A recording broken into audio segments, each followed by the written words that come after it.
SC వర్గీకరణ బిల్లును రేవంత్ రెడ్డి సర్కార్ వెంటనే అమలుపరచాలని మందకృష్ణ మాదిగ డిమాండ్ చేశారు. తెలంగాణ ఉద్యమానికి లగడపాటి ఎలాగైతే వెన్నుపోటు పొడిచాడో వివేక్ వెంకటస్వామి అన్నదమ్ములు సైతం ఎస్సీ వర్గీకరణ బిల్లు అమలు కాకుండా అడ్డం పడుతున్నారని మండిపడ్డారు. మాదిగల హక్కు ఎస్సీ వర్గీకరణ కోసం చేపడుతున్న 1000 గొంతులు లక్ష డప్పుల సాంస్కృతిక కార్యక్రమానికి కులమతాలకు అతీతంగా అందరూ హాజరవ్వాలని కోరారు.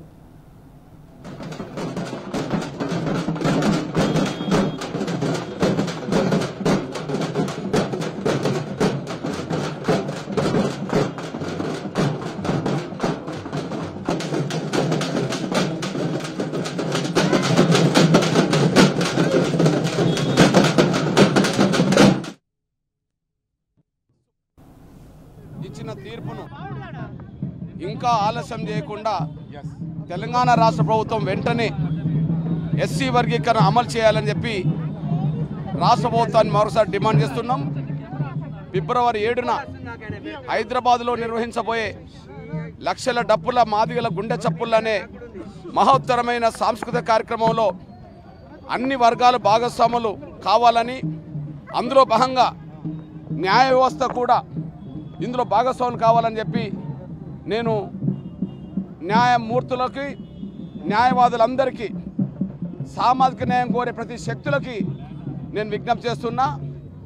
తెలంగాణ రాష్ట్ర ఏర్పాటు ఉద్యమాన్ని నా న్యాయవాదులే ఎట్లయితే ముందుండి నడిపించి విజయం సాధించారో అట్లనే వర్గీకరణ ఉద్యమంలో కూడా అదే పాత్ర పోషించాలని చెప్పి నేను అన్ని వర్గాలకు సంబంధించిన, అన్ని సామాజిక వర్గాలకు సంబంధించిన, అన్ని దృక్పథాలకు సంబంధించిన నా న్యాయవాదులందరికీ నేను విజ్ఞప్తి చేస్తున్నా.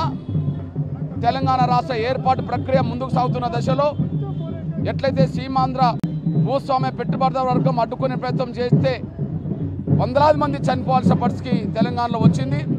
ఇప్పుడు వర్గీకరణ విషయంలో సుప్రీంకోర్టు తీర్పు కూడా అమలు కాకుండా అడ్డుకునే శక్తులు, ఆనాడు లగడపాటి ఎట్లయితే తెలంగాణ అడ్డుకునే పాత్ర పోషించిండో ఇప్పుడు వెంకటస్వామి కుటుంబం వివేక్ నాయకత్వంలో అదే పాత్ర పోషిస్తూ వస్తున్న సమయంలో వర్గీకరణ జాప్యం జరుగుతుంది. ఆ ఆవేదన మాదిగల్లోనూ సమాజంలో ఉంది.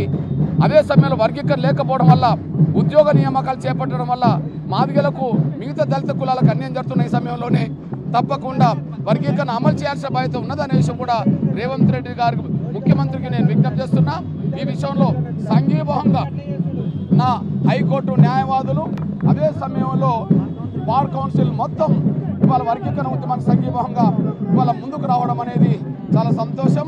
మనస్ఫూర్తిగా నేను నా న్యాయవాదులందరినీ, బార్ కౌన్సిల్ నాయకత్వంలో ఉండబడే న్యాయవాదులందరినీ అభినందిస్తూ ఫిబ్రవరి 7న జరగబో ఆ లక్షల డప్పుల కార్యక్రమంలో అందరూ భాగస్వాములు కావాలని చెప్పి నేను విజ్ఞప్తి చేస్తున్నా, పిలుపునిస్తున్నా. ఇక్కడ ఒక ప్రదర్శన మాత్రమే ఉంటుంది.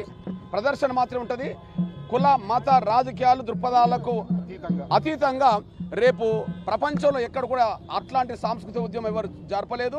ఆ సాంస్కృతిక ఉద్యమం మాదిగ హక్కుల విషయంలో ఒక బలమైన సాంస్కృతిక ఉద్యమం జరగబోతుంది. ఆ ఉద్యమంలో అందరూ భాగస్వాములు కావాలని పిలుపునిస్తున్నారు.